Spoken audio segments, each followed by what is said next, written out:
तो दोस्तों नमस्ते प्रणाम। मैं आपकी संगीत दुनिया में स्टार से आप लोगों के लिए बहुत ही प्यारा सा एक पंडित जी के लिए गाड़ी गीत, मंडप में गाड़ी गीत जो गाया जाता है वही गीत है। आप लोग बताइए आप लोगों को यह गीत कैसी लगी। आप प्रतिमा शर्मा 838 चैनल को सपोर्ट करिएगा। बहुत प्यारा सा गीत है जो पंडित जी होंगे और लोग सुनिएगा और मंडप में गाने वाला गीत है।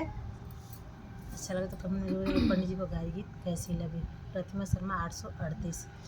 माड़वा में आइला पंडित सदिया करावे जी बेदवायु चारे जी काई काऊ बतावे पंडित समझना आवे जी काई काऊ बतावे कुछ समझना आवे जी काऊ काऊ बतावे कुछ आधा बतावे आधा मुहावा डोलावे जी काई काऊ बतावे कुछ समझना आवे जी काऊ काऊ बतावे कुछ समझना आवे जी काऊ काऊ बतावे कुछ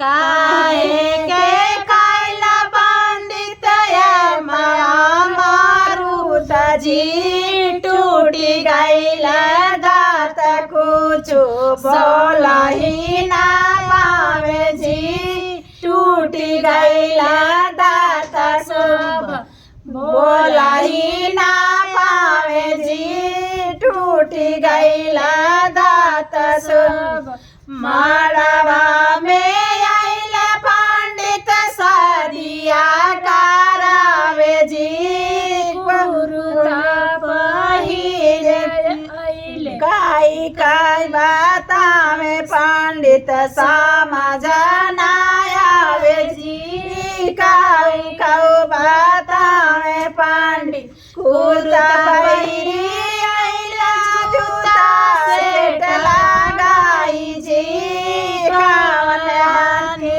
आई तुहार धोतिया दियाई जी कावन हाथी आई तुहरा धोती उड़ी आई जी कावन हाथी आई तुहरा माड़वा में आइला पंडित सदिया करावे जी कावन कावन बात कुछ समझना आवे जी काऊ काऊ बतावे पंडित समझना आवे जी काऊ काऊ बतावे पंडित छूटी गईली दातिया की गईली भुलाई जी कावन गांधी राहिया मेरा धोती उड़ी आई जी कावन गांधी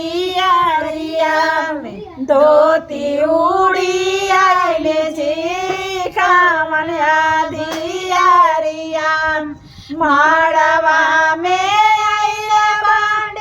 सदिया करावे जी गंध भाई का बतावे सोचू समझना आवे जी काई काई बतावे कुछ समझना आवे जी काई काई बतावे सोचू।